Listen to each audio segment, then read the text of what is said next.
So just this long night stands between us and the first test between India and Australia at Perth, the Optus Stadium. Perth is, of course, probably the spiciest, the most bouncy, the most pacey wicket in the world. And therefore, it is going to be an uphill task for India to take on Australia to defeat them. But I think India is well prepared.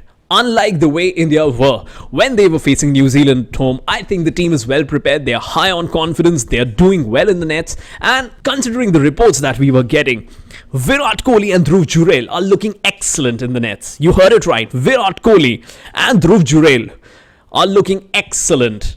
And therefore, it is my prediction and hope that Virat Kohli is set to score 100 at Perth once again after the 2018 heroics. Yes, I truly believe that Virat Kohli, given the way he's batting, given the state of mind he's in, coming off a series like the one we had against New Zealand where he struggled against spin, I think he'd be hungry for runs and he's practicing very hard. This is a new Virat Kohli, and after this few days break, the kind he got before that 70th 100 that he was waiting for 2.5 years and more, and the way he played against Afghanistan in that Asia Cup game of 2022, I think it's going to be something similar, and we are going to see the old Virat Kohli of Test cricket back. Now, whether India wins or not is a different story, but I think Virat Kohli certainly is got to score 100 in this game.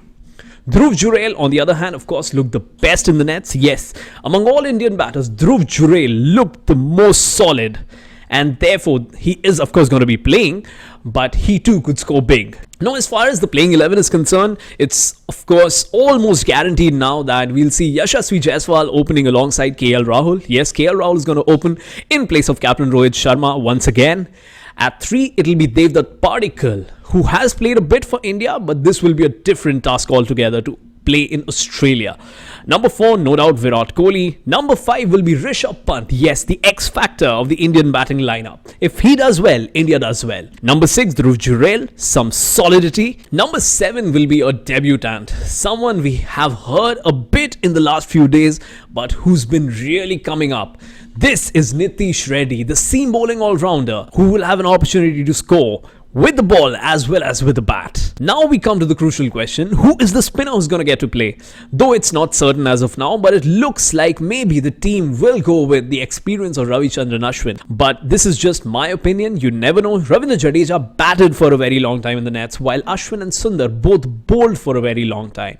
So you can't quite guess as to who will play. Maybe Jadeja, maybe Ashwin. Washington Sundar, I think there are less chances. Now coming to the 3 pacers. Of course, Captain Jasprit Bumrah, Mohammad Siraj, and then it's going to be Prasidh Krishna. That's for sure now. It's not going to be Harshit Rana, not going to be Akashdeep, but Prasidh Krishna, who's looked excellent in this tour of Australia. Even in the unofficial games, whether it's in the nets, everywhere, he's left a mark. He's been outstanding because he's so tall, he's pacey, he's skiddy, and his bowling action is something that is really rewarded on the Australian wickets. So given this kind of a team, which is pretty good in my opinion, I think India will really challenge Australia. I don't think Australia is going to have it easy, even in Perth. Now coming to the X factors for India, if India bats first, I think Virat Kohli, Rishabh Pant and Dhruv Jurel are going to score well. I don't know who's going to score big, but they all are going to leave an impact. On the other hand, if India bowls first, I think it's going to be Jasprit Bumrah. Thank you so much for watching. Bye-bye.